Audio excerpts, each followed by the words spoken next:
Hi అండి, welcome to సనీత garden. ఇదిగోనండి today harvest అండి. నా గార్డెన్లో ఉన్న కూరగాయలు నేను కోసుకుని తెచ్చుకున్నాను. ఇదిగోనండి చక్కనైన వంకాయలు చూడండి ఎంత బాగున్నాయో.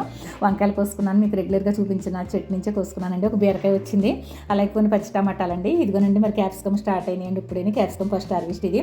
అలాగే పోయినసారి చూపించిన కందికాయలేనండి, స్నాక్స్ కోసం కొన్ని కోసుకున్నాను. అలాగే కొన్ని ఏమో చిక్కుడుకాయలండి. అలాగేనేమో ఇదిగోనండి మరి 2 తొట్టులది కూడా పాలకూర కోసేసాను. చాలా బాగా హార్వెస్ట్ చేసుకున్నాను ఈసారి నేను, ఎక్కువ వచ్చింది. అంతేకాదు ఇదిగోనండి మరి మెంతికూర అండి, ఇది మీకు చూపించాను కదా వీడియోలో, జిమ్మాను కదా, అదే నేను హార్వెస్ట్ చేసేసాను మొత్తం అంతాని.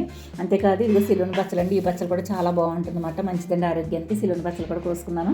ఇదిగో మరి ములక్కాళ్ళు మాకు రెగ్యులర్గా వస్తాయి కదా, మా చెట్టు కాళ్ళని ములక్కాళ్ళు కూడా కోసుకున్నానండి. మొత్తం అన్నీ కలిపి ఈ రోజున చక్కనైన హార్వెస్ట్ నా ఒక్క మరి కిచెన్లోకి కావాల్సిన హార్వెస్ట్ అయితే నాకు వచ్చేసింది. అందుకని చాలా హ్యాపీగా ఉన్నాం. మరి మీరు కూడా చూసి ఆనందిస్తారనేసి నేను వీడియో తీశాను. చూసి మీరు కూడా ఆనందించండి. ఉంటానండి, బాయ్ అండి.